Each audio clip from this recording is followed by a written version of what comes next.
Hello friends, आज हम एक न्यू अपडेट के बारे में डिस्कस करेंगे जो कि जीएसटी पोर्टल पर रिसेंटली आया है।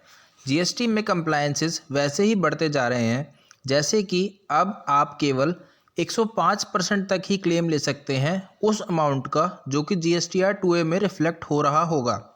जीएसटीआर 2A में आईटीसी कम शो क्यों होता है?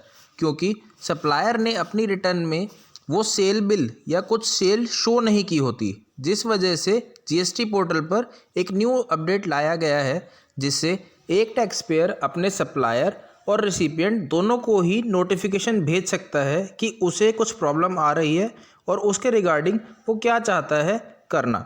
आइए देखते हैं इस फीचर को किस तरह से यूज़ कर सकते हैं। सबसे पहले आपको अपने यूज़र आईडी पासवर्ड से जीएसटी पोर्टल पर लॉगिन कर लेना है। फिर उसके बाद ऊपर बहुत सारे जहां ऑप्शंस आते हैं, उसमें सर्विसेज टैब में जाके यूज़र सर्विसेज पे जाना है। यहां आपको ऑप्शन दिखेगा कम्युनिकेशन बिटवीन टैक्स पेयर। यहां आपको लेफ़्ट साइड में 4 ऑप्शन दिखेंगे। सबसे पहले, अगर किसी ने आपको कोई नोटिफिकेशन भेजी है तो इनबॉक्स में आप देख पाएंगे कि किसने नोटिफिकेशन भेजी है और क्या भेजी है। उसके बाद सेकंड ऑप्शन आता है कंपोज। इसमें जाके ही आप किसी को नोटिफिकेशन भेज सकते हैं। जैसे आप मेल कंपोज करते हैं, सिमिलरली यहाँ पे आपको नोटिफिकेशन कंपोज करनी है। सबसे पहले आप नोटिफिकेशन किसे भेजना चाहते हैं वो सिलेक्ट करना है, सप्लायर को या रिसिपिएंट को। नेक्स्ट आपको उसका जीएसटी नंबर डालना होगा। जीएसटी नंबर डालते ही यहाँ पे उसका नाम ऑटो पॉपुलेट हो जाएगा। फिर एक छोटा सा सब्जेक्ट कि नोटिफिकेशन आप किस लिए भेज रहे हैं। इसके बाद उस डॉक्यूमेंट की डिटेल डालनी है जिसके लिए आपको प्रॉब्लम है। इसमें सबसे पहले एक्शन रिक्वायर्ड कि आप इस डॉक्यूमेंट के लिए क्या चाहते हैं। जैसे कि वो इनवॉइस आपको जीएसटीआर 2A में नहीं दिख रहा, मतलब वो मिस हो गया है सप्लायर से अपलोड करने में, या उसमें कुछ अमेंडमेंट की ज़रूरत है, या वो गलती से आपके जीएसटीएन पे चढ़ गया है जिसको आप चाहते हैं कि वो हटा दे। या आप बता सकते हैं कि आपने उस बिल की पेमेंट कर दी है, तो अगर कुछ पेंडिंग मैटर है तो वो भी सुलझ जाए। इस इनवॉइस के अगेंस्ट या कोई भी और एक्शन आप चाहते हैं तो अदर्स का ऑप्शन भी अवेलेबल है।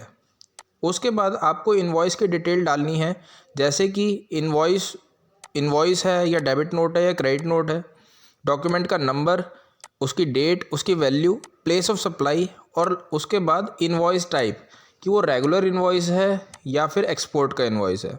और लास्ट उसके बाद आपको बताना है कि क्या वो आरसीएम में था या नहीं, मतलब उसके ऊपर आरसीएम एप्लीकेबल था या नहीं था।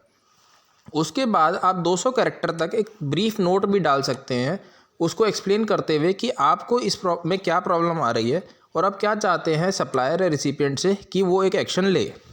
नेक्स्ट ऑप्शन है आउटबॉक्स का, जिसमें आप अपनी भेजी हुई नोटिफिकेशन को चेक कर सकते हैं कि आपने क्या क्या नोटिफिकेशंस भेज दी हैं।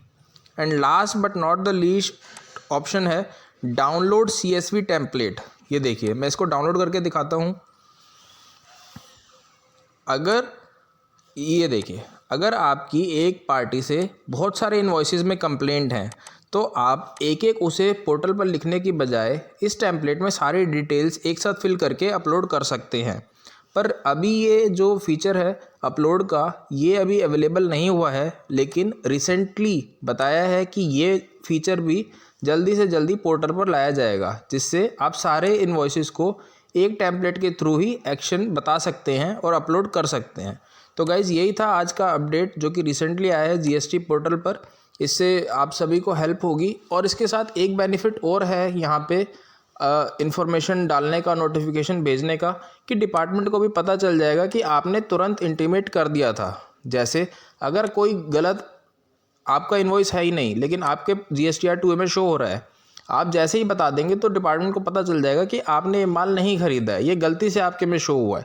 तो फ्यूचर में कोई भी मिसअंडरस्टैंडिंग या मिस हैपनिंग होने से आप अपने आप को बचा सकते हैं। तो thank you guys for watching this video. Hope this is useful to you. Thank you.